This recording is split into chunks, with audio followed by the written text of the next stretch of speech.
Au Gabon, la pandémie du nouveau coronavirus s'installe progressivement. Le pays est très vite passé de contamination liée au voyage à la contamination communautaire. Avec à ce jour 46 cas, dont un décès et un cas guéri, le pays est officiellement au stade 3. Nous sommes en état d'urgence, nous sommes en confinement. Donc, si on commence à faire des dérogations, on revient dans la situation générale.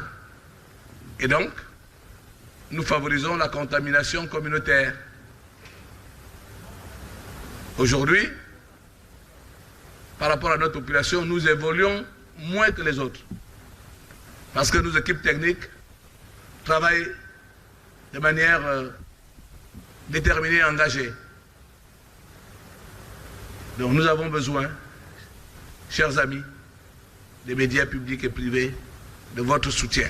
En passant à ce stade, de nouvelles mesures plus contraignantes s'imposent donc à la collectivité. Sur le renforcement des mesures barrières telles que présentées cet après-midi par le gouvernement, notamment celles relatives au confinement du grand public, du grand libre-ville, pourra permettre d'infléchir la tendance évolutive du Covid-19 dans notre pays.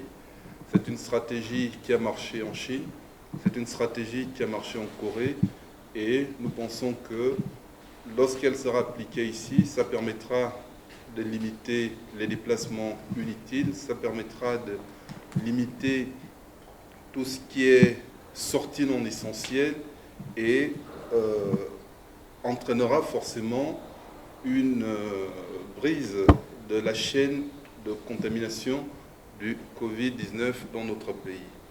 Désormais officiel, l'état d'urgence sanitaire au Gabon démarrera ce dimanche 12 avril à minuit. Lors de cette phase, plusieurs mesures seront mises en place alors que le Grand Libreville sera en confinement pour 15 jours. Dépistage de masse, distribution de kits alimentaires aux personnes économiquement faibles, suivi de la suspension des loyers, quasi-gratuité de l'eau et de l'électricité, entre autres.